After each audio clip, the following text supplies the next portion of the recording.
Well, guess what? 1 year from today, we'll all be trekking to the polls to choose a president. The new polls show if the election were held today, it would be a difficult election environment for both parties.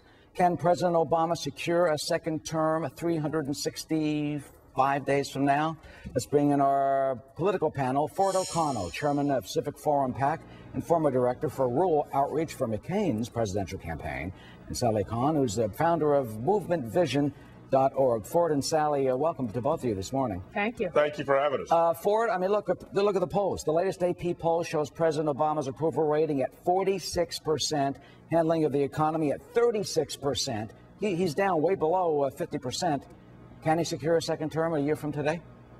Look, there's only one number that matters. We can analyze this to death. It's 270 electoral votes, and if the economy improves, he may well get to it. If it doesn't, he'll be hard-pressed. The key for the eventual Republican nominee is they cannot unseat President Obama if they don't win Florida, Ohio, Virginia, and Colorado, and that's all there really is to it. All right, say that list one more time, slower, and briefly explain why. Florida, Ohio, Virginia, and Colorado. The reason is the demographics of those states. We're basically down to about 8 states, and those states comprise independents, Hispanics, and seniors, and that's the real key here. And the key for the Republican nominee with Hispanics is to win about 40%. If they can do that, particularly in Florida and Colorado, the state will be the eventual Republican nominees to win. Sally, do you agree? Well, I think a few more states are in play, but there's no question this is going to be a difficult election for the president because this is a difficult time for America and for the American people. People are really hurting in this economy, and there's no clear path forward. The reality, though, is that the election is going to be a referendum not on Obama, but on which is the proper way to fix the mess that we're in. Do we want to see more of what the Republicans did that got us into this mess, more stonewalling and trying to destroy the economy to hurt the president's chances?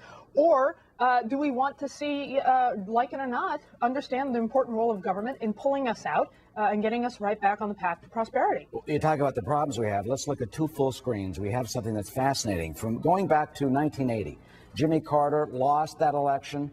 The unemployment rate at that time was 7.5%. President Bush, H.W. Bush, we're going to go to this one, this full screen in just a second.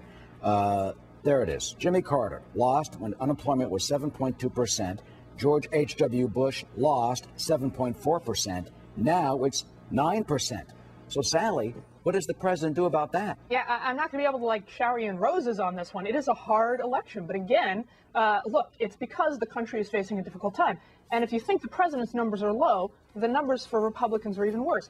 We were talking about Florida just a second ago. There was a poll in Florida that over half of independents, and in fact a quarter of Republicans, believe that the Republican Party is actively sabotaging the American economy, sabotaging jobs to hurt the president's reelection prospects. So again, you can't beat somebody with nobody. You can't beat something with nothing. And the American people, while they may be skeptical of the president's ability to turn things around, are quite confident that the Republicans will only give us more disaster. Ford, that's a pretty heavy charge, saying the Republicans are actively and willfully sabotaging the nation.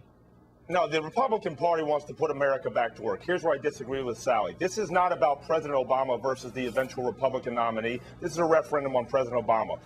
In the modern era, no president has ever won re-election with a Gallup approval rating of below 47 on Election Day. This is why we're seeing the president keep Gitmo open. This is why we're seeing the president withdraw from Afghanistan and Iraq. Frankly, he's trying to improve his Gallup job approval rating, and he knows it. He's trying to pull out all the stops because right now he doesn't recognize if we don't fix entitlement reform, we don't fix tax reform, and we don't have better regulatory practices, the economy's just not going to improve, and he's stuck between a rock and a hard place. Well, you had a pretty interesting prediction about 2 years ago. Let's show you that quote in an NBC News interview.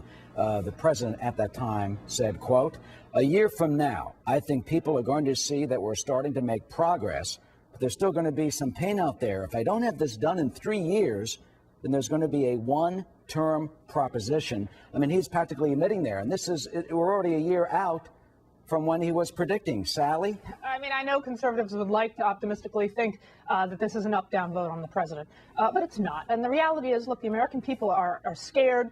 They're afraid for the future, but they're not stupid. They know that we're in a gigantic mess that has as much to do with policies before President Obama than during, and a lot to do, frankly, with the global economic situation that's beyond his control. So really, once the Republican nominee is clear, what this election is going to be about is who has the solution. And frankly, with big business sitting on $2 trillion in unspent cash, record CEO bonuses, record corporate profits, and they're still not creating jobs, the American people aren't going to buy the Republican line that we just need to give more money, more power, more control to big business and hope that they do the right thing. Ford, is that the Democratic argument a year from now? Well, the Democrats want to dance around everything possible and put everything on the Republican Party. At the end of the day, if President Obama worries about the domestic economy and improves it, he'll win re-election. If not, we're going to have a new president in 2012. All right. Well, that seems to be the bottom line. Ford and Sally, thank you so much. Thank you. And we'll get you back. Thanks. Certainly within a year to see how these predictions shake out. For Thank sure. you so much.